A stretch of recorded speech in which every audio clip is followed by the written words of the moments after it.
Hello everyone and welcome to the offering game. Today we are doing Price of Life, and this is one of my favorite episodes because it is very interesting in how people play it differently based on their choices that they make during the episode. So, like I said before, today we are playing the offering game and the scenario is Price of Life. In this scenario, the player must find all of the items needed to construct an effigy in order to pass the scenario. The player is teleported into a clearing within a forest. To the north of the player is a large oak tree with a rope hanging from one of its branches. To the west of the player is a thicket of bushes, and to the east is a dirt path leading deeper into the woods. The player begins the scenario with 20 hit points and a knife. As the player explores the area, they will encounter animals which may attack them. The player can defend themselves with the knife or attempt to reason with the animals. If the player attacks an animal, they will lose hit points equal to the number of attacks made against them. If the player successfully defends themselves, they will gain hit points equal to the number of attacks made against them. If the player is able to reason with an animal, they will be granted an item. The animals encountered are rabbits, foxes, wolves, and bears. Each animal will test the player's wisdom and persuasion skills. The more difficult the animal, the greater the reward. All animals have 3 possible outcomes: fight, flee, or listen. If the player attacks, they will need to roll it a d6 and add their attack bonus to hit the animal. The animal will then attack back. If the player chooses to flee, they will need to roll a d6 and add their speed bonus to see if they can escape.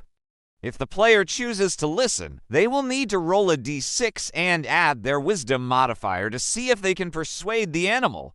The player will also need to make a DC 10 wisdom saving throw or be frightened by the animal. For each animal, the player has the option to attack, flee, or persuade. If the player attacks a rabbit, they must roll a d6 plus attack bonus to hit the rabbit. If they hit the rabbit will die and the player will receive a rabbit foot. A rabbit foot gives the player advantage on all persuasion checks made to animals. If the player attacks a fox, they must roll a d6 plus attack bonus to hit the fox. If they hit the fox will die and the player will receive a foxtail. A foxtail grants the player advantage on all wisdom saving throws. If the player attacks a wolf, they must roll a d6 plus attack bonus to hit the wolf. If they hit the wolf will die and the player will receive a wolf fang. A wolf fang grants the player advantage on all attack rolls. If the player attacks a bear, they must roll a d6 plus attack bonus to hit the bear. If they hit the bear will die and the player will receive a bear claw. A bear claw grants the player advantage on all damage rolls. As mentioned before, each animal has 3 options for response to the player's actions: fight, flee, or listen. If the animal chooses to fight, it will attack the player. If the animal chooses to flee, it will run away. If the animal chooses to listen, the player may be able to persuade the animal to give them an item. The animals will only listen to the player if they pass a DC 10 wisdom check. If the player attempts to cross the dirt path to the east, they will be stopped by a wolf blocking the path. The wolf will challenge the player to a fight. If the player defeats the wolf will drop a wolf fang. The wolf fang can be used to craft a wooden stake later in the scenario.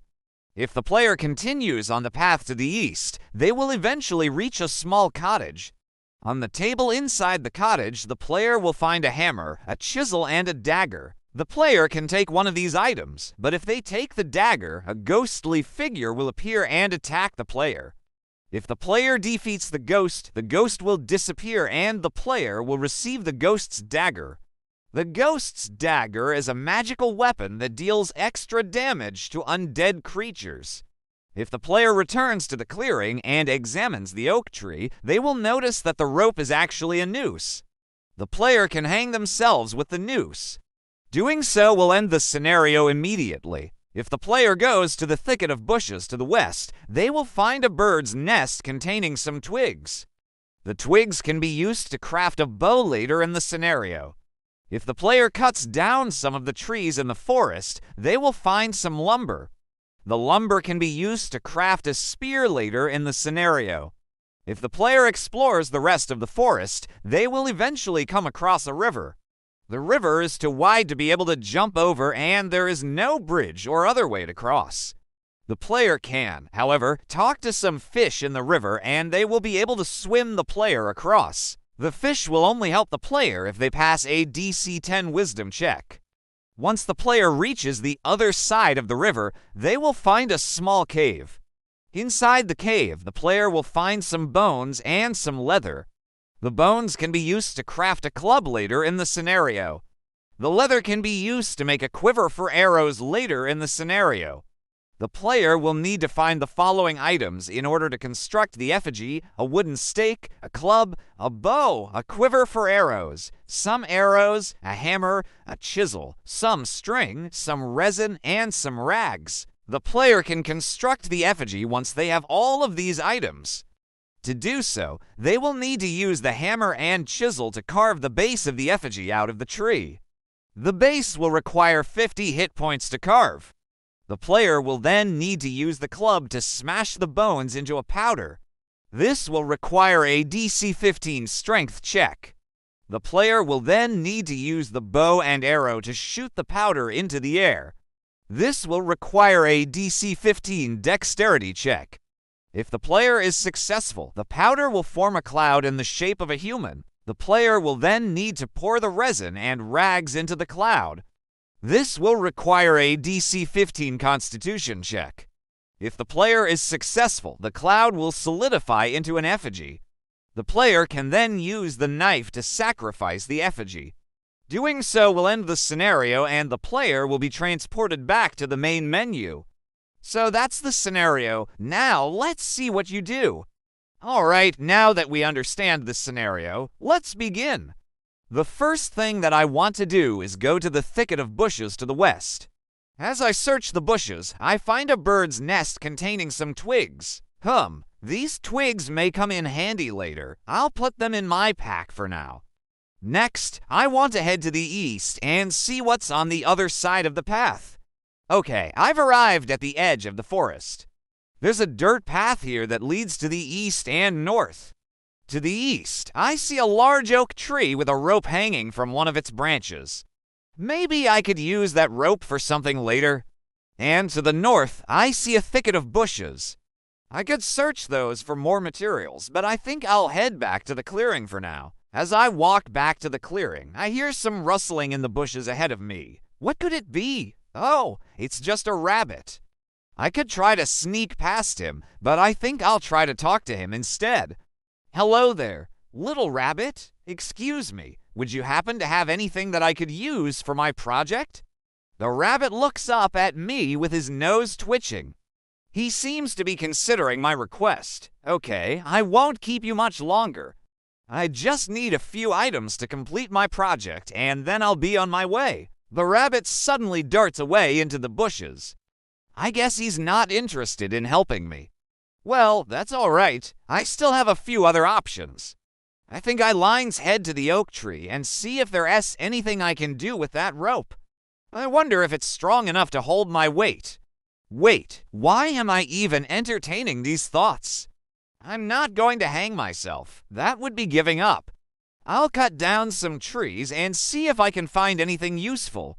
I look around for a sturdy tree to chop down. There, that should do it.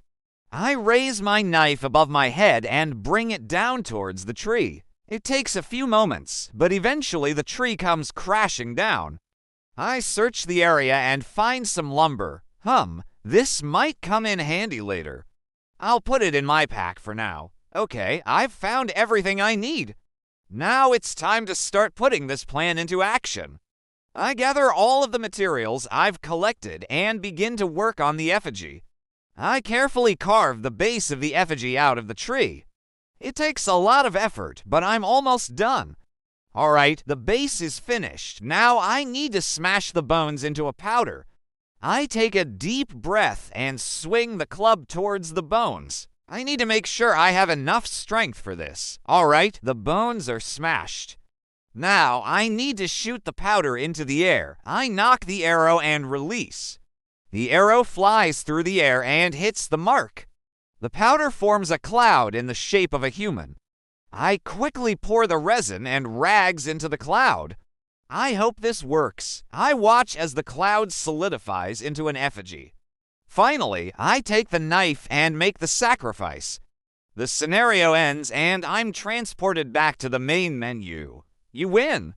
You have survived the offering game. Congratulations! Thank you for playing.